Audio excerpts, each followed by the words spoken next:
Hey, welcome to the July 2026 Homestead Huddle. Going to talk about all things farming and homesteading, animals, lions, tigers, and bears, oh my, all the things. So going to get into food forestry stuff, annual vegetable things, all the stuff that farmers, homesteaders are thinking about in the month of July. So if this is your first time here, my name is Chris. I go by Permaculture FX online. Basically what we'll do here for the next 30 or 45 minutes is we'll start by talking about the top 3 things to be doing in the garden or the homestead this month.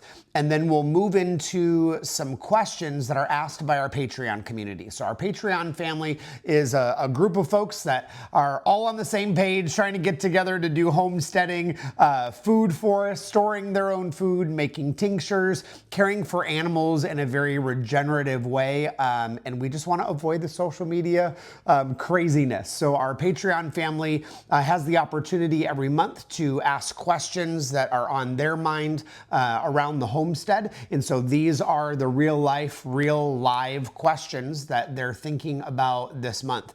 I don't know about you, but I spent a little bit of time this month just realizing July to me is one of those months that everybody just kind of goes, ugh. It's July, like July be Julyin'. I went up to Michigan to go visit family a couple weeks ago. It was like 72, 75, 76 during the day, 65 degrees at night. Like you could open the window and the breeze was incredible. And then I came back to Florida. And it's like my sweat is sweating. It's like 78 degrees at night, and that's the cool temperatures. And it's weird because like every state, I feel like in July, even other countries, it's like this is the month where we're all just going, oh, we're feeling it. Canada is literally on fire. Michigan looks like they have fog everywhere. Wisconsin, same thing because of the smoke from the fires. Here at the river, I had the first time ever, I've never seen this in my life. They call them aquatic midges. They're like a mosquito that doesn't bite, and they're by the hundreds of thousands. They're on every pot, on every wall, on every window. You open up a door and they all come like flooding inside. Apparently they last for like 2 or 3 weeks. I have never experienced this in my life. This is a new one to me. I remember being in Kansas City and we had those, what do you call them? 17-year cicadas, and I got to experience that twice actually in my 17 years there.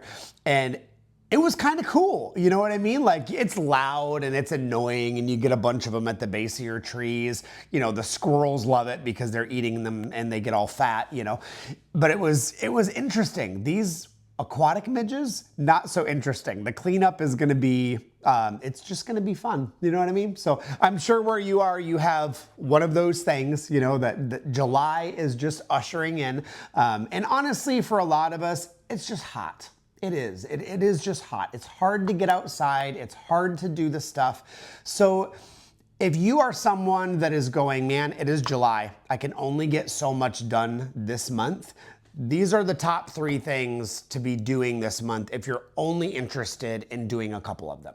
So for you that are in USDA zones 3 through 8, you're kind of midway through annual vegetable season. So you're doing a lot of harvesting, you're deadheading, especially a lot of your flowers, your annuals, your perennials. If you deadhead them now, this is going to give you more consistent blooms and a thicker, bushier plant throughout the rest of the season.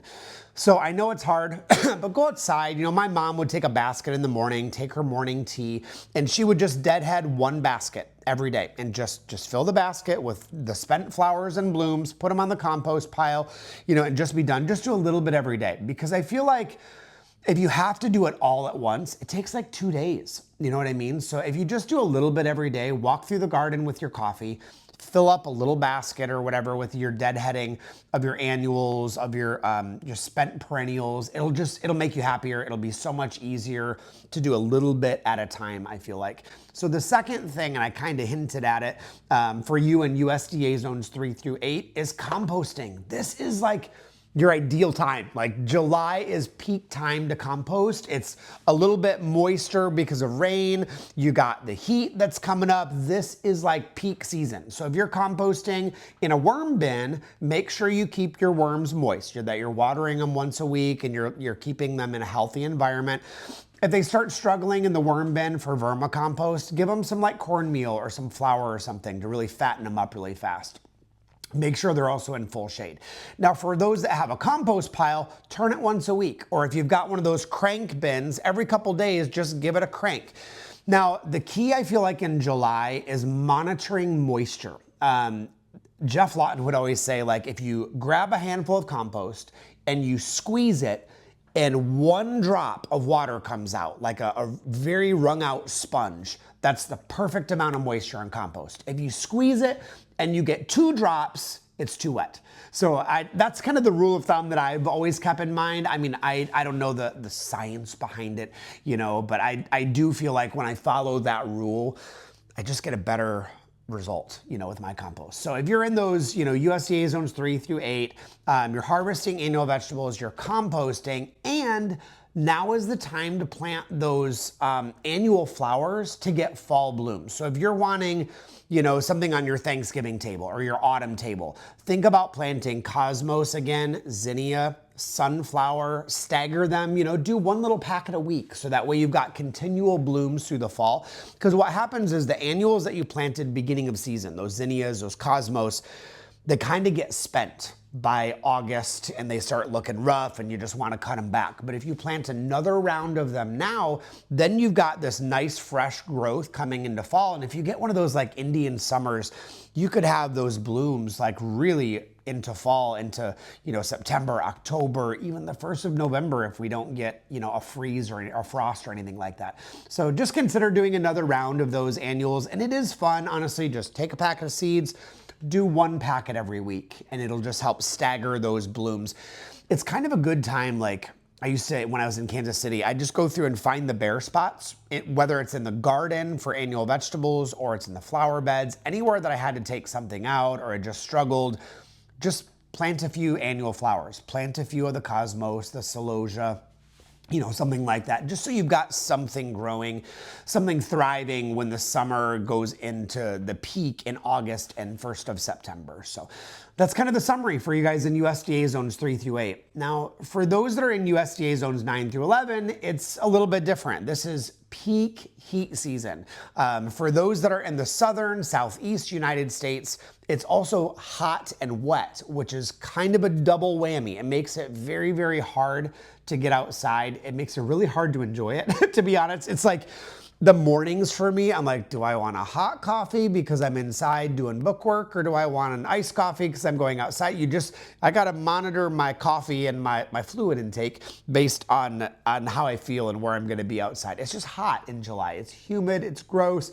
I was up helping this guy down the street here yesterday, put this air conditioner in, and I'm just dripping. You know what I mean? After like 15, 20 minutes, you've soaked all the way through your shirt. It is really just hot. So your garden and your food forest and your livestock, they're kind of feeling the same way. So the 3 things that I would focus on this month, first and foremost, this is the peak time of the year to be deworming cattle, livestock, poultry, all the things on the farm, even really watching your domesticated animals, your cats, your dogs, that sort of thing, because the heat and humidity and that high moisture content really increases the chances of getting worms or fostering disease. So make sure you stay on your deworming regimen, whether that's using something like ivermectin. I use the basic H model. This is really the month to do that. And once I'm done deworming, the next week I always follow up with very consistent probiotics. I want to re-inoculate their gut and their microbiome with really good, healthy stuff.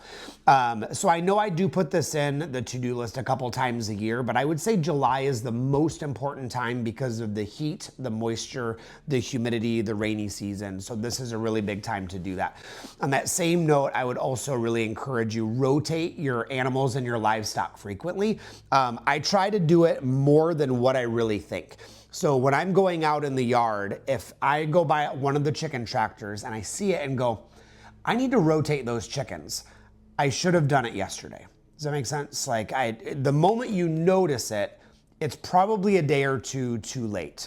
We want to make sure that they're not scratching all the way down to the dirt, because when they scratch like chickens or ducks or geese or whatever down to the dirt, that's where the disease gets fostered. The bacteria begins to thrive. Same thing with cattle and with sheep and with goats and horses. Don't let it get, really, really short grass. You want some length on that grass as you rotate them to really make sure that they stay healthy. So as you're walking out in your fields, whether it's with your horses, your cows, or the chicken tractor systems, if you notice it, consider you should have done it the day before, and then just make sure you do it the next morning or that same day. Second thing that I would focus on in USDA zones 9 through 11, this one is a hard one for me, is planting the annual flowers for early fall. I always feel like it's just so hot to be planting seed, but it really is a good time. The heat increases germination. We get those daily rains. It is hard to get outside and go, I'm gonna go plant cosmos and zinnia and celosia and sunflowers and bachelor buttons.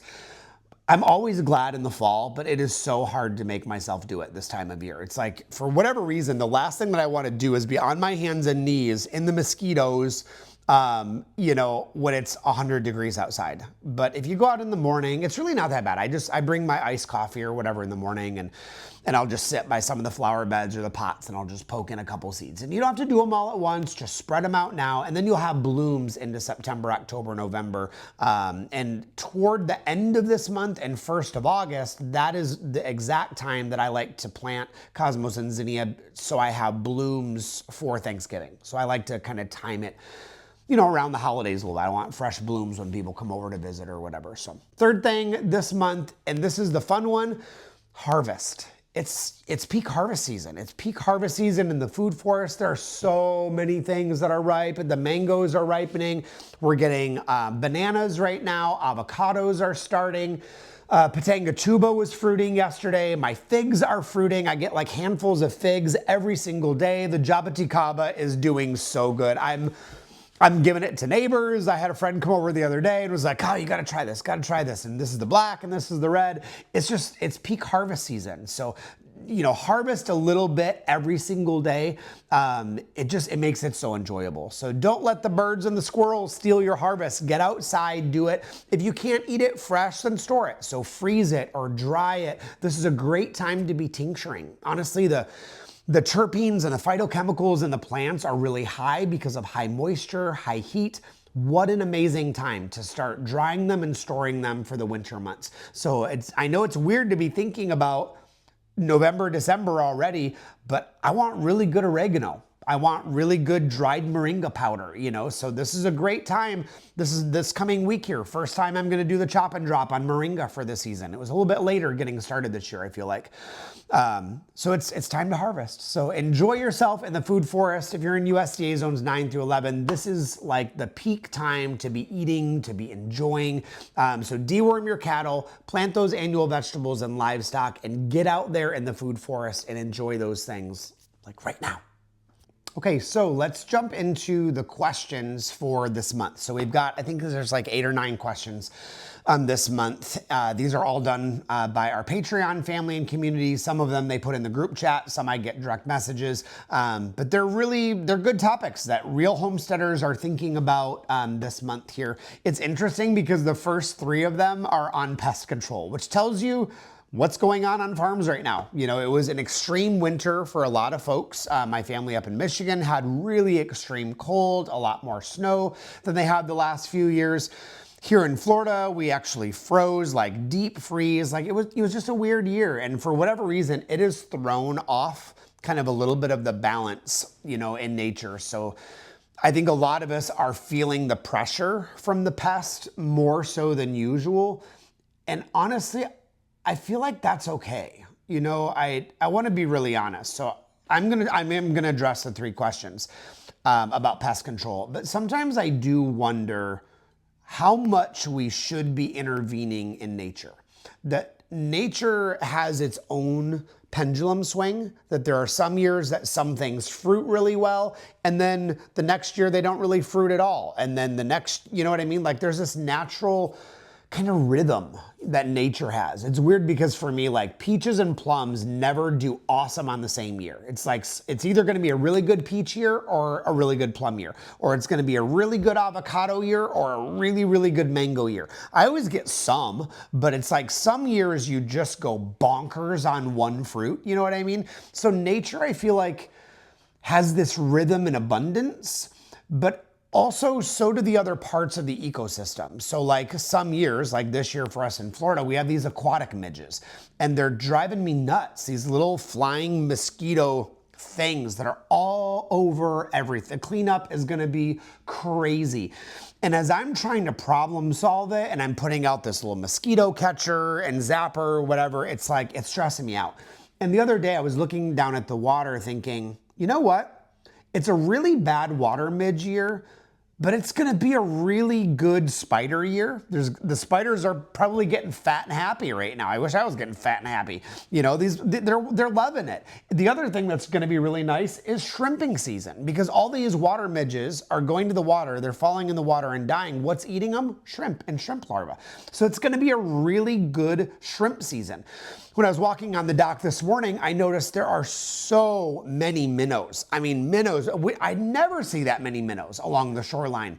They're eating all these water midges that are dying. So even though it's a pain in one area, I feel like God knows what he's doing. That's why he's God and I'm not. And I think he prefers it that way. Man, this world would be a mess if I were. You know, but I feel like those natural rhythms are okay. So even in the garden, something that we see as a problem is not always a bad thing in the bigger picture. Controversial take. Let me talk about root knot nematodes for a second. They destroy annual vegetables. Now, they do actually have a job in nature. You know, in nature, a root knot nematode, their job is to find the weakest plants, kill them, and let them compost in place so it increases the organic matter of the soil. They're nature's composting system. And so once that soil gets built up to a certain degree, those root knot nematodes begin to die off and other microbes in the soil begin to thrive and take their place. They actually have a job in the ecosystem. Same thing with ants. They're amazing composters. They're cycling nutrients, you know, down feet into the soil where you're not going to be composting, but they're bringing that food, they're pooping down there, and they're increasing the fertility of the soil. So it's like, I feel like sometimes the things that we see as the problem is actually a solution. It's nature repairing a system. And so instead of us just trying to go in and destroy what we're calling a problem, I'm trying to ask myself, okay, why is that there? What else in the system is maybe out of balance that's caused the imbalance in the other area? Does that make sense? So the first question that we had this month is about mosquitoes. Give us some organic mosquito control. And there is going to be a PDF for those in Patreon about organic mosquito and insect control stuff that's going to be coming later on this month. Now, for mosquitoes, again, I was just talking about this. There's a benefit to the ecosystem. Some things are going to thrive because of those mosquitoes, the dragonflies, the bats, the shrimp. Those are all going to be thriving. The spiders in the ecosystem are going to be loving it. They're doing their job and they're eating the smorgasbord because of the mosquitoes. So if I go through and I spray for mosquitoes, that's a pretty big risk, because when we spray for mosquitoes in communities, it impacts the honeybees, it impacts the butterflies, it impacts the moths. There's a much bigger, I guess, ecosystem impact than just like the one insect. Do you know what I mean? So when we think about mosquito control, my first bit of advice, to be honest, is do it in moderation. Only do what you feel like you absolutely have to do in order to help bring nature back into balance. Our job is not to eliminate mosquitoes. Our job is to have a balance in the ecosystem where they can have a place, so can the bats, but so can we, where we're not overwhelmed or our plants are not overwhelmed by one element in the ecosystem. I feel like as permaculture designers, our job is more to be an orchestrator, like a conductor of an orchestra, than it is to be the eliminator and the exterminator. Because I feel like when we eliminate one area, we've just thrown the ecosystem off balance in another place. So when we look at mosquito control, let's talk about 3 different areas. So first is our personal space. Second is close proximity, 5-6 feet. And then let's talk about like the long range. So when I approach these things myself and in my own life, I like to do things as organically as possible for obvious reasons. I'm a cancer survivor. So for me personally, I don't use off or DEET. I choose not to do that. So for me in my personal space to help with mosquito control, my first line of defense is using herbs and plants topically. So if I'm doing a spray, I'm thinking like diluting with like witch hazel usually. I'll dilute some lemongrass or citronella or something like that, and I'll spray, that as my insect repellent. And there's some really good, Grateful Soul Gardens has a really good, fly off or fly away. Her insect spray is fantastic. You can order that online. I'll try to remember to put a link for that in the comments below. I don't get a kickback from them. I just really like them and like their products. So that's my first line of defense, is some kind of a spray. You can also take the plants directly. Take lemongrass and rub it on your body. Take beautyberry, rub it on your body.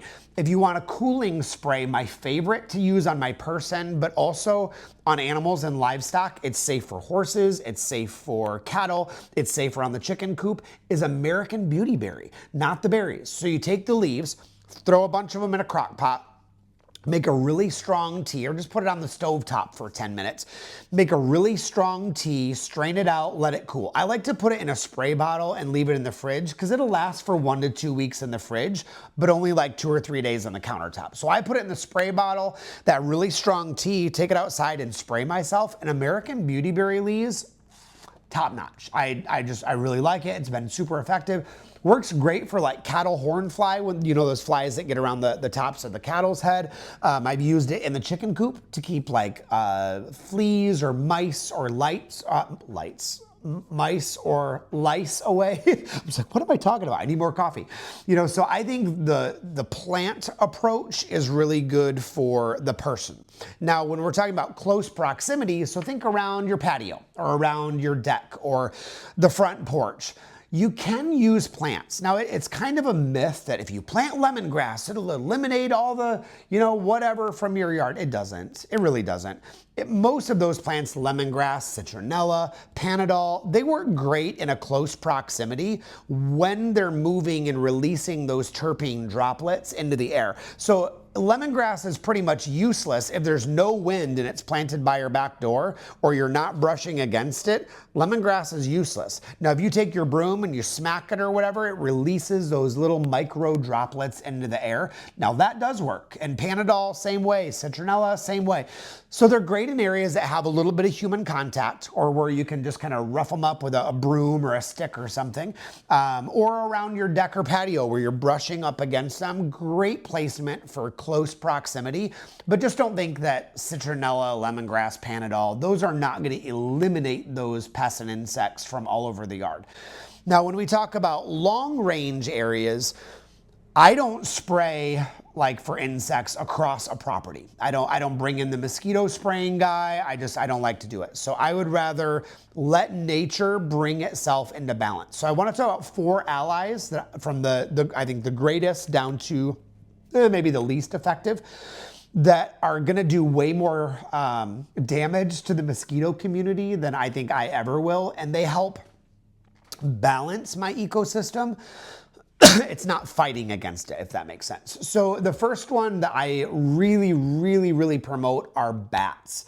Putting up bat houses or just allowing spaces where they can live is wonderful. I mean, it was very commonplace back in the day, the top areas of barns, to just let the bats live up there because they do a job around the rest of the farm. Now, we're in this mindset of, we've got to just keep them out of everything. Sure, you don't want bat guano all over, your barn, but still you can give them a place. And so if you build them a bat house, a couple tips on your bat house. So tip number 1, keep it 15 to 20 feet in height. That's like the ideal height, 15 to 20 feet, for them to be wanting to fly into, to nest, and to hide. Second thing, don't let any limbs be nearby to where critters can come in. You don't want like raccoons or a great horned owl coming and raiding your bat box. You want those bats to be safe. So keep the limbs and stuff nearby. Third thing, face it in the the east or southeast direction. That's going to give them like 6 to 8 hours of sunlight per day, which is really what they want. And then if you have a water supply, they like within about a quarter mile, they like a stream or a pond. Bird bass, they don't really mess with, but a stream or a pond within a quarter mile is also really helpful. Now, the reason I like bats, I'm not going to sit and cuddle them. I don't want them near me. That's probably one of the animals that I'm terrified of the most are bats. When I was a kid, oh my gosh, I was a teenager and I was like, I had a part-time job as the janitor at our youth building, and I was like vacuuming and cleaning, and I opened up the stairway once, and I kid you not, this bat came flying down and was like smacking me in the face with its wings. I'm traumatized.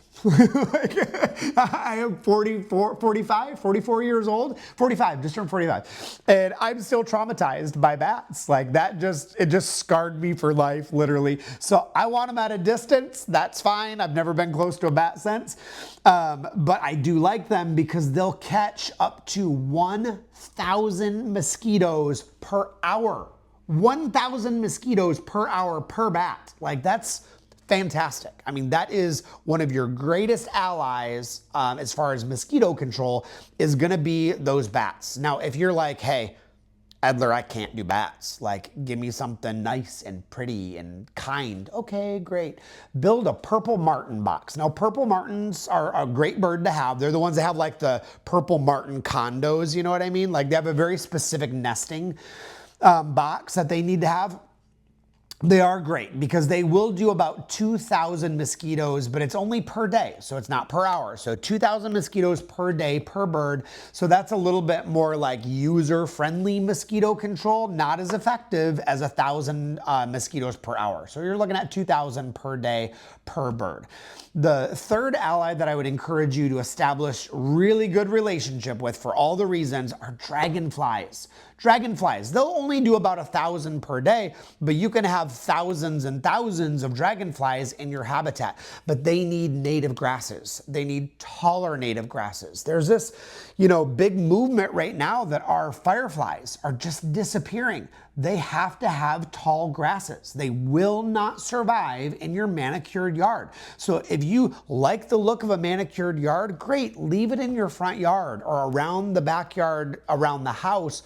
You need tall grasses, knee-high or above. That's where those dragonflies, the songbirds, there's so much wildlife. The fireflies are thriving in that meadow-type area that are never going to survive anywhere else. So if you want your kids or your grandkids to experience dragonflies, fireflies, you better leave the grass long and stop the dang spraying. Like that, we've just got to get the perspective here. Nature was not meant to be a golf course. I'm sorry, it's just not. So those dragonfly, I get super passionate about it because we're shooting ourselves in the foot. I feel like for vanity's reasons. Stop mowing your grass. Like there's the spot in the back of the property here that it's about 8 acres in that direction, and we just stopped mowing about 4 of the acres. We mowed a pathway through it and just let the grass, let the Biden's alba come up. And you know what's happening is there's all these wildflower seeds in the seed bank. There's all these asters and laetris that are coming up and coreopsis and blanket flower. And I'm thinking, where in the world did this come from?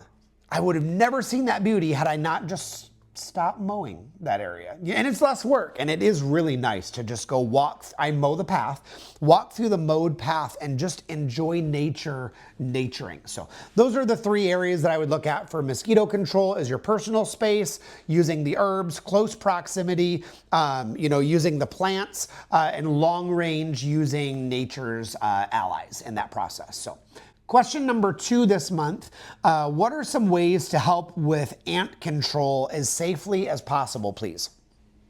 And I'll begin this question just briefly because I just talked about it a lot, is that we're not called to eliminate them from our system. They are playing a role. They're great composters. They are composting their frass, their manure, is composting really deep down into the soil, several feet down into the soil, into their homes. They're taking stuff from above. They're cycling those nutrients. They're doing an amazing job.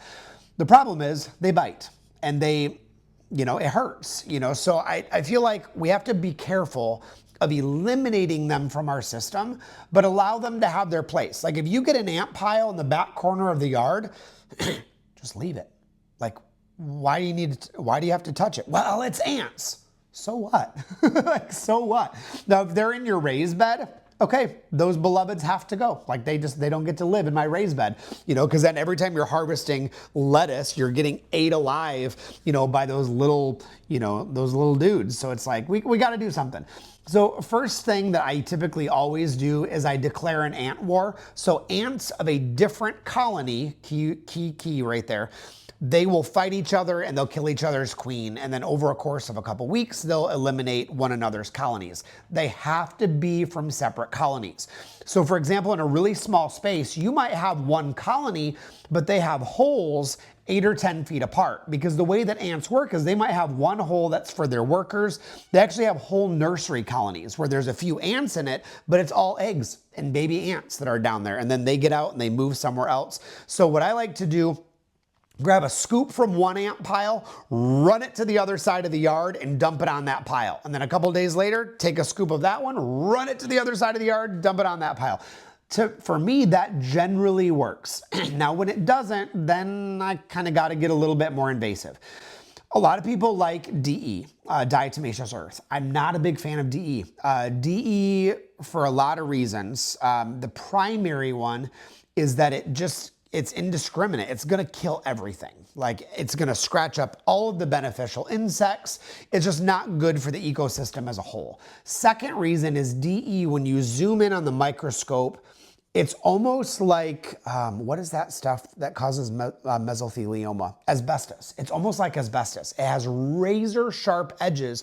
So when it's inhaled, whether it's by humans, by your chickens, by your goats, by your horses, people are using it to deworm their animals, and it's literally getting into their lungs and it causes respiratory problems later on. So to me, it's not a great approach for pretty much anything. But DE, yes, it will help kill the ants, but also at what cost? Second thing that you could try is cinnamon, just cheap dollar store Ceylon cinnamon. Take several tablespoons on a hot, dry day, sprinkle it around the pile in the hole, and then that usually can help take care of the problem. Probably the more invasive and fastest way to do it is a good old tea kettle of boiling water. Just slowly dump that boiling water down the hole. It's just literally going to kill everything. Generally, that one is going to kill the queen, which will long-term take care of the problem. The downside is you got to be careful. Like if you're really close to a plant, you're not dumping boiling water down it, and killing the roots of your plant. So you can use that, but you've got to be careful where you're doing that at. So same thing of like doing it in the yard, boiling water is going to kill a spot of grass. So, you've got to kind of choose your methods, there. But I would say, again, let's consider ways that we're giving ants their place in the system and we're allowing that natural process to take place. We're not called to eliminate them, but we want to orchestrate them, in a little bit more gentle way. Question number 3 is, what is a great form of natural spider control? There isn't one.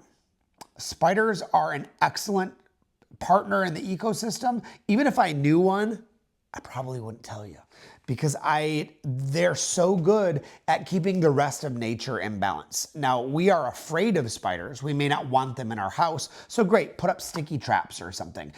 I'm not putting poison around my house. Like, I'm just not doing it, So put out your little sticky traps or something for the spiders. But as far as like when they're out in the garden, they're doing their job. Like, they really do have a job to play. The fear is on our end. And I don't want to say we've got to get over our fear, but we need to learn how to work around it. We need to work around and navigate that system. I had a kid once that was one of my interns. She was terrified of butterflies. I'm talking grown girl, like 19, 20, 21 years old, cry.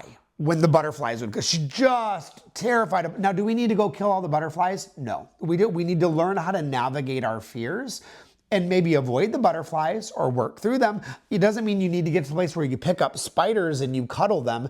Just ignore them. You know what I mean? They are a part of the ecosystem. They're okay to be there. Our fears do not automatically give us the right to go kill that other creature. We have to remember they are doing a job in the ecosystem, just like we are doing a job in the ecosystem. We've got to learn how to play nicely together, so to speak. So. Okay, question number 4. I like this one. How do we reset raised beds for fall garden? I love this one because this is my favorite job in the garden, in the food forest, around the farm. Cycle the nutrients. Like, that's the name of the game. That's why we compost. That's why we chop and drop. That's why we rotate our animals frequently. It's all about cycling those nutrients. The more we can take what's above the ground and put it back in, take it above the ground and put it back in, the healthier our soil is going to be. The more microbes, the more beneficial insects will be in our system, the richer the compost and the organic matter and the humus in the soil is going to be. Our nutrients are going to increase. Like, that's my favorite job. That's my favorite job in the whole system. It's my favorite job. So a couple ways that you can cycle those nutrients. So first, you hear me say it a lot, is chop and drop, and it is what it sounds like. You chop it and you drop it. Now, practically, it is better to then cover whatever you chopped with compost or with straw or cut leaves or grass clippings or whatever. It's better to cover it. Sure, because what that does is it sequesters the nitrogen and the nutrients into the soil. If you just chop it and leave it on top while it's still green, the nitrogen is actually released back into the atmosphere in a large degree. So I do like to try and cover it to sequester that and trap it back in my soil. So chop and drop is the name of the game right now. And that could be all of the crops above ground. It could be your spent tomatoes, your spent peppers, your spent whatever. I never rip out the plant and just throw it on the compost pile. Now, if it's diseased, sure, I'm probably gonna do that. Typically, I rip everything out, I bury it in the soil, and I cover it back up, and I put it back into the system usually. Now, if it is diseased, I will put it on a hot composting pile above 135 degrees to kill off any of those pathogens. But by and large, I just put everything back into the ground, into the soil. A lot of plants, I'll just cut off the top, let the roots decompose under the soil, and then I don't even disturb the soil. Now, on a lot of raised beds, one of my new favorite ways to do it, so if this is the raised bed, I'll dig a trench in the middle, and then I'll chop all of the plants down, bury them in the middle trench, and then just kind of push the soil back around it. I've really enjoyed that because that gives me this nice compost line down the center. And then when I plant my rows in the fall in like September, then they're all kind of benefiting along that line. It's a little bit easier to dig into the soil. So that is a really good way to do it. So second thing that I would consider doing to reset raised beds, and now this is really true USDA zones 9 through 11. Right now, USDA zones 3 through 8, you're in prime gardening season. We're kind of done in 9 through 11. So I should have said that at the beginning, really. So right now we're also doing cover crops. So any beans, peas, legumes, lentils. If you are broke and you have like $4, go to Publix, buy the was it 15 bean seed mix? I think it's not seed mix, soup mix, 15 bean soup mix, and literally just plant the soup beans. And not all of them, like the split lentils and split peas don't grow, but most of the beans do. I use them a lot behind chicken tractors. I'll literally cut open the bag of 15 bean soup mix and like, yeehaw, and just throw them all over the place and walk away. Because it's just fast, it's easy. But that cover crop is really good now to let it grow the rest of July, the rest of August, and then chop and drop it mid to end of August, 1st of September, and that's really gonna boost the soil. So the other things to do this month, soil drenches, probiotics, lots of compost, clean out the chicken coops, clean out the stalls from the horses, or get some cow manure from the pastures and just plop it in your raised beds. If you don't have access to that, go buy black cow manure if you have to. I like mushroom compost, then you don't get all the graze on in there. But really, cover the soil. That's the main part of the game right now. Chop and drop, plant cover crops, cover the soil. And if you have nothing else, I don't know, use yard waste. I love a good old push mower because you get chopped up grass, you get chopped up leaves, you get chopped up sticks. It's nitrogen, it's carbon, it's minerals, it's probably bugs and insects or whatever in there. And I just use the grass clippings. And there's a lot of areas that I do that intentionally because the grass clippings are so good at suppressing weeds. So if you're somebody that has really struggled in the past with straw with the graze on thing, just use grass clippings. It's growing in your yard and you shouldn't be using chemicals in your yard anyway. So of course it's going to be safe for you to use. So that's the kind of easy ways to do the raised bed is just cycle the nutrients. So question number 5. Are rain barrels really worth it?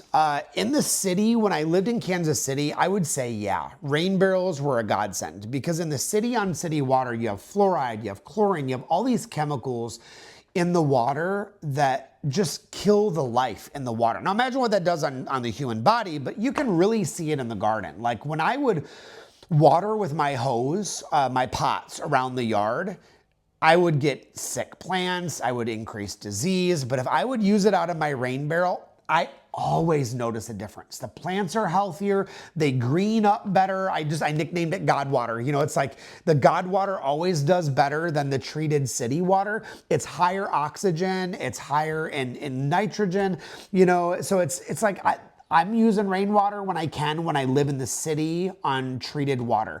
Now, for those that are not in the city, it is really beneficial, I would say, for emergency scenarios when the power goes down and you've still got to water stuff and you have no power. And if you're on a pump, you know, rain barrels are a godsend because when the pump goes down, like after a hurricane, we need water, you know, so I do feel like there's a place for them. Do I rely on them heavily? Not as much as I used to because there's a lot of maintenance. Water that's left to sit in the rain barrels gets stanky. You get mosquitoes in it. You need to get out the algae. You need to flush it out every couple months. You're adding a little bit of bleach to kill the algae and the mold and the bacteria. So, you know, there is a little bit of maintenance that needs to be done if you're wanting to use the rain barrels all the time. It's one of those things like you've got to be good at using it to be cycling it all the time. Like my mom and dad are so good at using their rain barrels. Like when they're filling up a watering can to water any of the pots, it's the rain barrels. Almost never do I see them get out the hose and go around and water their plants. It's a watering can. Now, if your schedule doesn't allow you to do that, that's fine. Just don't leave the water stagnant in those rain barrels. It's going to get algae, it's going to get bacteria, and then you're doing oftentimes more harm than good and attracting mosquitoes to your yard when that's not what we really want to be doing anyway. So yes, they're worth it in certain scenarios. I would say if you are doing it and you're trying to water a larger area, get a solar powered pump that you can attach to it. It basically turns the rain barrel, instead of being gravity fed, it gives it some water pressure so you can actually like water a raised bed, so to speak. Now, most rain barrels you want to raise up like 24 to 36 inches is better because that gravity, because it's higher, is going to give you more water pressure. But in most scenarios, using one of those little solar powered or plug-in pumps on the end of the rain barrel, oh man, is that a game changer? Because it does take a long time to set the watering can underneath, and then you sit there twiddling your thumbs, you get out, you know, social media while the watering can's filling up. It's a little bit of a pain, but there are ways to do it to make it more effective. And when I was in Kansas City, I also like to grow vines over my rain barrel to keep it shaded.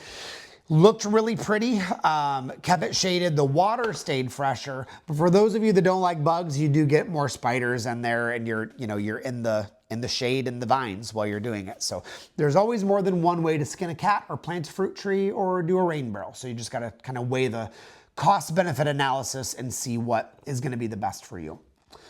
So question number 6. So what are your thoughts on mealworms and black soldier fly, both for food sources, for larvae, and for composting? I'm a big mealworm fan. I love my mealworm bins. I actually have drawer, like a Rubbermaid, Tupperware, whatever you call them, that, you know, people use in college for like putting your socks and whatever in. So I have one of those that every drawer is mealworms, and I just put in like a potato, you know, cut a potato up or put a carrot in there or whatever, feed them. And sometimes I don't touch them for like a month and they're still fine. I haven't touched them for 6 months and they've actually been fine. And then you can use the beetles, you can use, which don't crawl out of the container. You can use the mealworms as feed. You can use the pupa as feed. They're wonderful for chicken feed, for quail, for ducks. What a great protein source. I do like the mealworms because you don't have to use like raw meat and that sort of thing. You can just use potatoes or carrots or a root crop or something, rutabaga. Did I just say rutabaga? Do I even grow I don't even grow rutabaga. I don't know where that came from. So we're just gonna, maybe I need to grow rutabaga. I don't even know what a rutabaga is. Y'all, do you know what a rutabaga is? Where in the world did that come from? I don't know what is in my coffee today. So anyway, you put in a darn root crop and then you just let it be and you have the mealworms. Now, the other nice thing, I'm going to be thinking about this all day now, y'all. The other nice thing with the mealworms is the frass, the poop at the bottom. That is a really good way to sprinkle onto your raised beds. Very high in nutrients. So I do mealworms a lot. Now, soldier flies, black soldier flies, are a lot bigger, higher protein, a lot more turnover. And I did these a lot in Kansas City. What I didn't like is that they really love meat. They love raw meat, and it stinks, and it does call in critters. So you've got to be very careful where you have that system and the way that you mesh it in, the way that you're protecting your flock, your chickens, because it does attract raccoons and possums and skunks and that sort of thing. So you've just got to be aware. It is very high nutrients. It is very high protein, very high turnaround, but it does take a little more thought making sure your system is ready for that. Otherwise, you're going to throw your system off balance. But they're amazing composting machines. So mealworms, black soldier flies, it just depends on how involved you want to be in your system. Are you okay with the smell? Are you okay securing your system? You know, there's pluses and minuses, I think, to both. I'm a mealworm guy. If you want to just buy mealworms, you can buy way cheaper than Tractor Supply Company. The Worm Nerd on, I think it's wormnerd.com, they have like a 40 or 50 pound box that is like half the price of what you would pay on Amazon. So I always get them in bulk. The mealworms when I'm doing them dried. Now, I obviously have my live farm, but if I need them dried for peacocks or what are the bluebirds? Love feeding bluebirds, but I don't want to feed them the live ones. I want those for the chickens. So I'll use the dried ones for the peacocks and for the bluebirds. Question number 7. How and when should we separate banana pups? Any thoughts on this? Summer's a great time of year to do it. They're in full-on growth season. I'm doing a couple about every other week right now. Now, general rule of thumb, when you're looking at a banana stand, a clump of bananas, my banana stand, I like to wait until I have 5 or more bananas in a clump initially before I begin dividing. So if I'm planting a new banana, I let it get to be about 5 banana plants wide, and now I'm going to start harvesting them. So the general rule of thumb is I always want to have multiple generations or ages of bananas. You want your grandma, you want your mother, and you want your pups, and you want to move the middle. So move the middle size. I'm not moving the babies. I'm not moving the big ones. I'm just moving the middle ones. So when you move the middle, there's like two basic kinds of banana pups. We have our water suckers and we have our sword suckers. So water suckers are going to have the fatter leaves. Sword suckers, the first couple things of leaves, are going to be very, very thin. Now, both of them are going to produce bananas. The water suckers or shield suckers are going to produce bananas. They're going to take longer. And the rack might be slightly smaller. It's going to yield a little bit smaller of a harvest. The sword suckers are going to produce faster and usually a bigger rack. So if I'm going to be giving a banana plant away, I want it to produce for somebody pretty fast, so I give them a sword sucker. Or if I need it in an area where I want bananas in a shorter cycle, I use the sword suckers. The shield suckers, if I've got an area on the edge of the property, in a ditch, along a pond edge, I typically use the water suckers there because it's more of a long game. I'm planting that water sucker mainly because, yeah, she's going to produce, but it's really the offspring in a year or two that those are going to be the higher yielders. So that's kind of what I'm looking for, is I'm looking more for the sword suckers, faster producing, and really get down there deep with a sharp shovel. And yes, you should sharpen your shovels. I usually do that in the winter months. You've probably seen that on the monthly to-do list. So great time of year to be doing bananas. Water, water, water, water on bananas, and compost, compost, compost. The rule with bananas and papayas, if you don't feed your bananas, they're not going to feed you. If you've got grass growing up next to your bananas, that is the worst possible scenario. They want wood chips, they want compost, they want straw, they want grass clippings, they want leaves.